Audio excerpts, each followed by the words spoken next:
What's up, everyone? Thanks for coming back for another episode of Stories of Hope. This is episode 4, so if you haven't had the chance to check out episode 1 through 3, go ahead and check that out right now.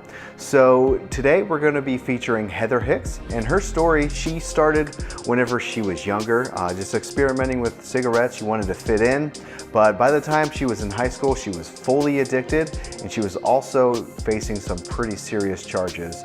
She also talks a little bit about the struggle with some different types of rehab, to the point where she was in a horrific car crash that basically broke her face. And so after she went through the hospital and everything, she was prescribed pills. But I'll let her tell the story. She's a lot better storyteller than I am. But if you haven't had the chance yet, please check out Gateway to Hope Overcoming Heroin on Amazon Prime. Also, if you want to be featured on Stories of Hope, please send us an email at realstoriesofhope@gmail.com. Thank you.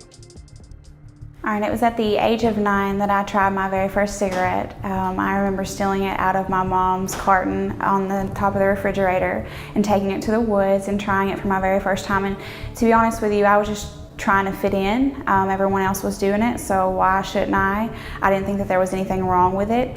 And shortly after that, I tried marijuana when I was in 7th grade, and then I drank alcohol for my first time then also.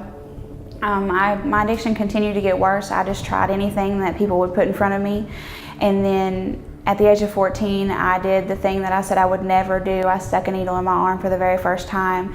And that was when I tried Oxycontin for the very first time. And I remember the feeling, it just made me feel so empty and so hopeless and so helpless. And I remember searching for that same high every day after that. I wanted that same feeling again, but I never could find it again.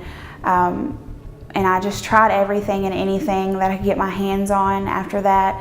I tried secular programs throughout high school. My dad would even take me to NA meetings and drop me off and leave me, and he would sit in the parking lot, and I would come out and have to get something signed every day. I would try inpatient and outpatient programs. I tried the Suboxone clinic, the methadone clinic, anything and everything that the world could offer. I was in Suboxone groups at my dad's, at the hospital where he worked.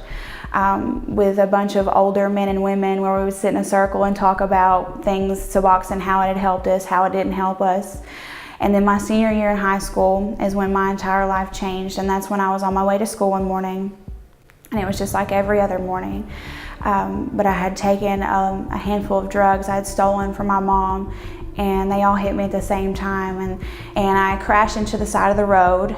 And due to the crash, the impact, my right leg was crushed, my ankle was crushed completely.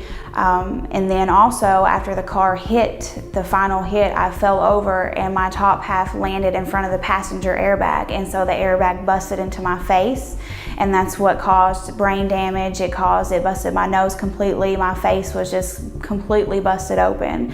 And I don't remember many details. I just remember waking up when I had been in a coma for 4 days.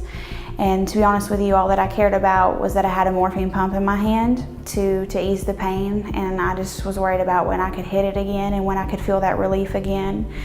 And you would think something so dramatic would want to force someone to change almost, but it didn't. It made me feel invincible. I thought I could get away with anything and everything. I felt strong.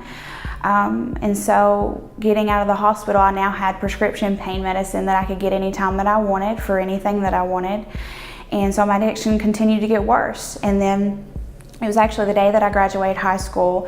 It was in May of 2009. I went to another secular program, a 28-day program, and within 2 days of graduating that program, I started using again. It didn't work. And I remember being faced with a choice. I had 3 DUIs at the age of 17 and multiple drug charges.